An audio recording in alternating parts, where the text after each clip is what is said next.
Hello, this is a 4-minute tutorial on how to add thrums to your knitting. First, gently pull apart your fleece into 15cm strips. And I recommend that you make lots and lots of these so that you have a nice big pile of thrums ready to add to your knitting and you don't have to keep interrupting yourself to make more thrums. Twist the ends of the fleece together to make a loop and then twist them in the middle, just like this.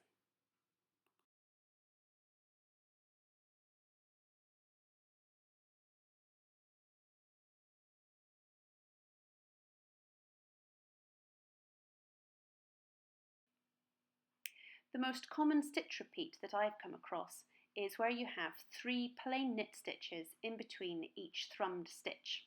You might like to draw yourself a chart so that you can keep track of what you're meant to be doing.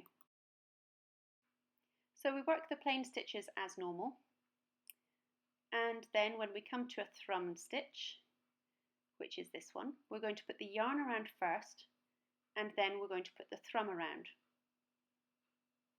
It's important to do it in this order. Make sure that on your needle the yarn lies first and then the thrum.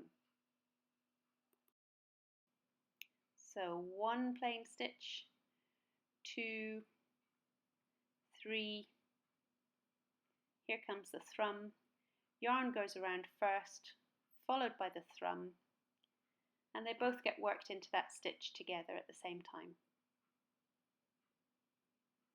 1, 2, 3, and another thrummed stitch, yarn around first, followed by the thrum. Sometimes it can be quite helpful to give your thrums an extra little twist before you knit them in, just to make sure that the fibres are all lying in the same direction and are nice and smooth.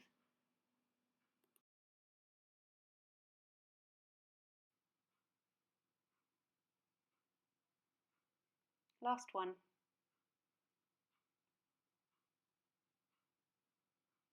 And then knit to the end. The next row is going to be purl, and we're not going to add any thrums to the next row. If you're knitting in the round, obviously, then you're just going to do another round of normal plain knitting, and that will give you the stocking stitch.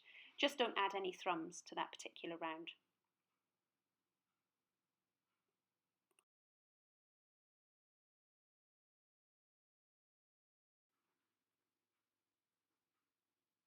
So when you come to the thrummed stitch in your purl row, you're going to work both the thrum and the yarn together at the same time.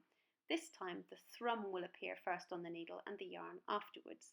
Sometimes it's helpful to give the thrums a little tug just to make sure that they're nice and secure.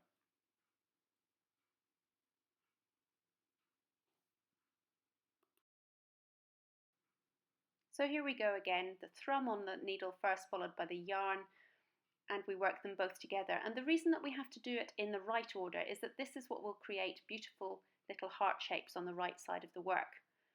If you do it in a different order, you will end up creating little bobbles instead. This can be a really interesting effect, and you might have fun experimenting with that.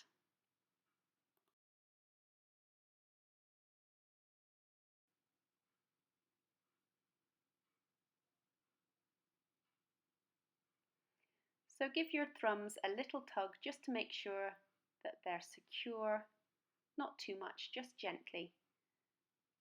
And there you have it, some beautifully formed little hearts on one side and warm insulation on the other.